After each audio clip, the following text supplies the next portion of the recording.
Good night বন্ধুরা, কি করছো তোমরা? নিশ্চয়ই কেউ খাওয়া দাওয়া করছো, কেউ হয়নি। তো এখন বাজে 9:30, আমারও হয়নি, আমি রান্না করছি।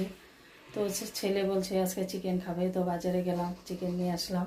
তো চিকেন রান্না করছি, আমার ঘরেই করছি, তো তোমাদেরকে দেখাচ্ছি। এই যে দেখতেই পাচ্ছ, আমি কষাচ্ছি, আর অল্প কষিয়ে তারপরে জল দিয়ে দিব। অল্পই জল দিব, ব্রয়লারের মাংস তো, এই কারণে বেশি ঝোল দিলে ভালো লাগবে না, অল্প ঝোলই দেব। তো ছেলে বলছে রুটি দিয়ে খাবে, রুটি বানাবো এখন। তো দেখতেই পাচ্ছ হয়ে গেছে। একটু ধনে পাতা দিয়ে দেব মাংসতে।